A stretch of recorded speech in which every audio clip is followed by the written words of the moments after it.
చాలామంది అడుగుతుంటారు వాళ్ళ పాపం పాపం కదండి ఈ పని చేయకపోతే, ఇది పుణ్యం కదండి అంటుంటారు. అసలు ఏంటి పుణ్యం అంటే ఏంటి, పాపం అంటే ఏంటి? పాపం అంటే పుణ్యం అంటే ఏం లేదు. భగవద్గీతలో చెప్పిందైతే ఏంటి, పుణ్యం అంటే ఏంటి, నేను వేరు భగవతత్వం వేరు కాదు అనేటువంటి విషయం గ్రహించి కొంచెం కొంచెం కొంచెం మనం ఆ పరమాత్మతత్వ ఆలోచనలు కనుక పెట్టుకుంటే పుణ్యం. పాపం అంటే ఏం లేదు, నేను వేరు పరమాత్మతత్వం వేరు అనేటువంటి భావం కనుక ఉంటే మనసు ఎలా ఉంటుంది, రకరకాల ఆలోచనలతోటి రకరకాల కోరికలతోటి ఉంటుంది.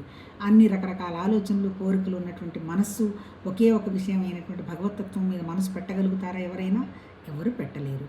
అందుకని ఏంటి, పాపం అంటే ఏంటి అంటే ఈ నాది అనేటువంటి శరీరం సత్యం అనుకుంటున్నాం కాబట్టి దానికి సంబంధించినటువంటి మనుషులు వస్తువులేగా, ఇంకా కోరికలు అంటే ఏమున్నాయి, అవే సత్యం అనుకొని వాటి వెంటబడి అవి అందితేనేమో ఆనందం, అవి దొరక్కపోతేనేమో కష్టపడుతున్నాము ఒకటి, తర్వాత మనకిష్టమైనవన్నీ ఏమో దగ్గరకు తీసుకోవాలని చూస్తున్నాము, మన ఇబ్బంది పెట్టేవన్నీ అవతలకు తోసేయాలని చూస్తున్నాము. ఆ రకమైనటువంటి ఆలోచన విధానమే పాపం, అంతకంటే ఇంకేం లేదు. ఎందుకు ఆ రకమైనటువంటి ఆలోచన విధానం పాపం? అప్పుడు ఆ మనసులో ఆ ఆలోచనలు ఆ కోరికలు తప్ప ఇంకా మనసు అనేది ప్రశాంతంగా ఉండదు కదా.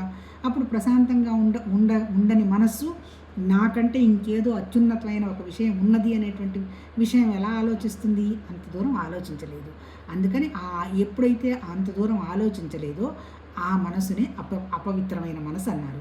అంతే తప్ప ఆ శరీరంతో చేసినటువంటి పాపాలు పుణ్యాలు ఆ తర్వాత అవన్నీ కూడా వాళ్ళేం పాప పుణ్యాలు అవన్నీ చెప్పాల. ఎందుకు? వాటిట్లో అవి సత్యం కాదు, అవి కరెక్ట్ కాదు అనేటువంటి విషయం మనం గ్రహించి మనం ఇబ్బంది అంటే పశ్చాత్తాపడ్డ మరుక్షణం వాటిలో నుంచి మనం బయటకు వచ్చేసేయచ్చు. అదేం కష్టం కాదు. కాకపోతే నాదే శరీరం, నా మాటే వినాలి, నేనే అన్న దాంట్లో ఎలా బయటకు వస్తాము? అది రావడం చాలా కష్టం కదా. అది పాపం అంటాడు, అంతకంటే ఇంకేం లేదు. పవిత్రత అంటే ఏం లేదు, నీ నాది అనేటువంటి శరీరానికి సంబంధించినటువంటి కోరికలు, మనుషులు, వస్తువులు, ఆ విషయాలకు విలువివ్వకుండా, ఆ విషయాల గురించి మనం పెద్దగా దుఃఖపడకుండా. ఎప్పుడు దుఃఖపడతాము? దుఃఖపడేవాడు ఉన్నప్పుడు మాత్రమే దుఃఖపడతాం. ఎప్పుడు దుఃఖపడతాము? ఇదంతా సత్యము అనుకున్నప్పుడు దుఃఖపడతాం. మనం కంటితో చూస్తున్నాం కదా ఎట్లా సత్యము, ప్రతి విషయం, ప్రతి సెకను, ప్రతి నిమిషం విషయం అంతా మారుకుంటూ వెళ్ళిపోతుంది. పసిబిడ్డలకు తెలియకపోవచ్చు కానీ కొద్దో గొప్ప కొంత వయసు వచ్చిన వాళ్ళకి తెలుస్తుంది కదా. మరి ఈ మారుతున్న విషయాల మీద అంత ఘర్షణ ఎందుకు పడాలి? అందుకని మారకుండా ఉన్నటువంటి విషయం ఏంది అనేటువంటి విషయం మీద మాత్రం మన మనసు పెట్టామంటే మన శరీరానికి సంబంధించినటువంటి దుఃఖము, ఆలోచనలు, భయము, కోరికలు అన్నీ పోతాయి.